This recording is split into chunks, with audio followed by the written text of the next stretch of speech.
Jesse, when did you get on board with the movie? How did you hear about it? When?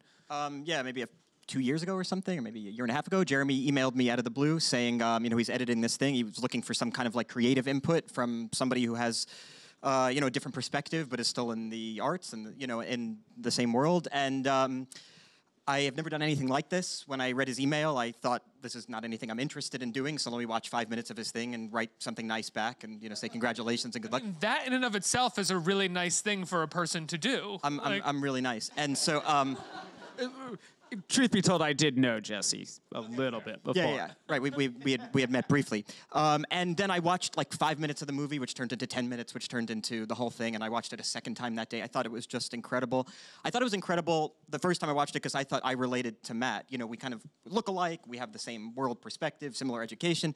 But then I started showing it to like my wife and my friends and my parents, and everybody kind of related to it in their own way and kind of thought that it had like this, I don't know, very personal resonance for them. My parents looked at Matt as this kind of like Jack Kerouac figure, somebody from their generation who, is like a kind of a forgotten kind of person who just wanders around the world like, what my generation would consider aimless, My friend who teaches in Brownsville, who teaches like at a public school in Brownsville for kids who are like kind of at a last chance high school, said, what Matt's doing is what I've been doing for the last 20 years, going into neighborhoods that people like us don't normally go into and integrating into the city and saying and seeing what a metropolis really has to offer.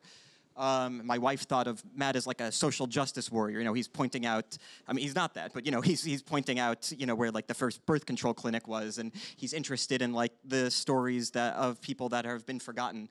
And so I think everybody kind of looks at Matt as their kind of like blank slate that they can kind of impose their own, their own New York experiences on.